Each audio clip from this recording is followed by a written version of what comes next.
Chers amis, Shabbat Shalom, nous arrivons cette semaine à la paracha de Mas'é, et finalement la dernière paracha qui clôture le Chumash de Bamidbar. Cette paracha nous relate quelques sujets importants. Premièrement, elle relate la traversée du désert, les 42 étapes de la traversée du désert de Am Israël jusqu'à l'entrée de Arbot Moab, les steppes de Moab, à côté de Jéricho. Puis, deuxièmement, elle nous parle de la mitzvah de chasser les nations de Eretz Canaan et de détruire leurs idoles. Troisième mitzvah qui est relatée dans la paracha, c'est celle de construire des villes de refuge, les villes des Lévi'im, où doivent se réfugier ceux qui commettent un homicide involontaire, c'est-à-dire Rotseach be Shogeg. Et quatrième sujet relaté dans la paracha, c'est celui de définir l'héritage de Am Israël dans le pays de Eretz Canaan, c'est-à-dire de répartir chaque tribu dans sa part en Eretz Israël. Je voudrais aujourd'hui, dans notre commentaire, m'attarder sur justement ce fait-là de celui qui commet un meurtre, un homicide involontaire, qui doit se réfugier dans les villes, dans les 5 villes où les Lévi'im demeuraient. Nous savons que d'après la Torah, celui qui commet l'otirsah, un homicide volontaire, s'il est averti par deux édim, et il est averti 3 fois, ce qu'on appelle edout, c'est-à-dire témoignage par 2 témoins et avertissement, donc il est passible de peine capitale. Mais celui qui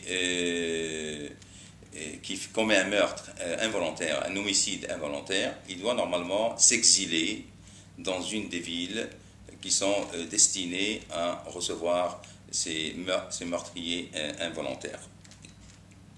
Et d'ailleurs, la Torah, elle dit, et je cite, Venas elahat he'arim vahai. La Torah, elle dit explicitement, faisant attention à ce mot-là, c'est-à-dire il s'enfuira dans l'une de ces villes et il vivra.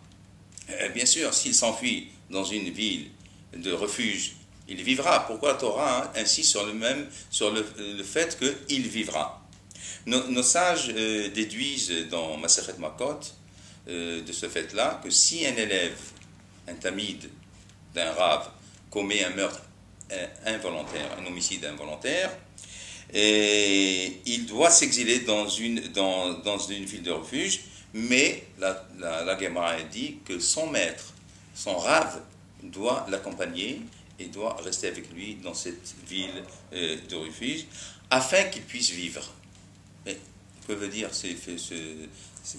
la Torah dans ce qu'elle dit, afin qu'il puisse vivre, ce que nous enseigne la Torah de la Gemara dans Masechet Makot. Donc, et d'autre part, la Gemara elle dit aussi que même si un maître commet un meurtre involontaire, un homicide involontaire, il doit s'exiler bien sûr. Et la Gemara dit que toute son école, tout son Beth Midrash, tous ses élèves doivent l'accompagner dans cette ville de refuge. D'ailleurs, le Rambam cite, je traduis explicitement ce que dit le Rambam dans Ilchot Rotseach, et le Rambam dans son traité de Ilchot Rotseach, il dit que le rapport de l'étude de la Torah et du verset « il vivra », il y a une relation directe entre l'étude de la Torah et le fait que le verset dit que le meurtrier doit se réfugier et il vivra. Alors, quelle est la relation entre l'étude de la Torah et le fait de vivre dans la ville de refuge?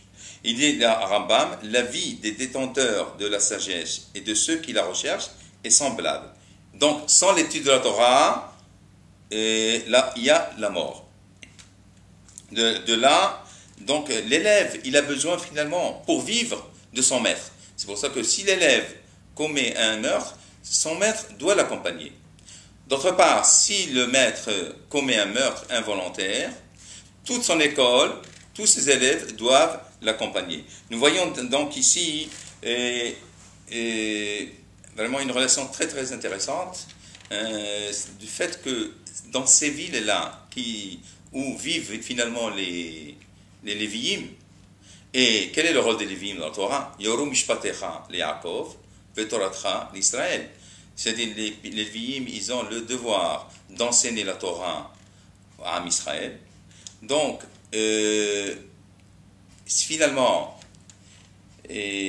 ces meurtriers involontaires-là, que ce soit l'élève ou le maître, qui doivent se réfugier, l'élève, s'il est meurtrier, son maître doit l'accompagner, ou le maître qui est meurtrier involontaire, toute son école doit l'accompagner. Tout ça nous dit qu'il y a quand même une relation directe entre maître et élève. Pour vivre, pour continuer à vivre, et c'est vraiment, mais Kol Ma'ayin Hayim, l'origine de la vie, c'est la Torah. Donc pour permettre à l'élève meurtrier de continuer à vivre, il faut que son maître l'accompagne dans la ville de refuge. Et aussi, si le maître a accompli, il a commis un homicide involontaire, tous ses élèves doivent l'accompagner pour continuer à vivre. Bien sûr qu'ils continuent à vivre. Matériellement, ils doivent continuer à vivre, mais ils doivent continuer à vivre aussi dans l'esprit de la Torah. Donc, il y a finalement un rapport de personne à personne. L'élève, il y a ce qu'on appelle un kesher nafshi, il y a un lien d'âme entre l'élève et son maître, entre le maître et son élève. Shabbat shalom.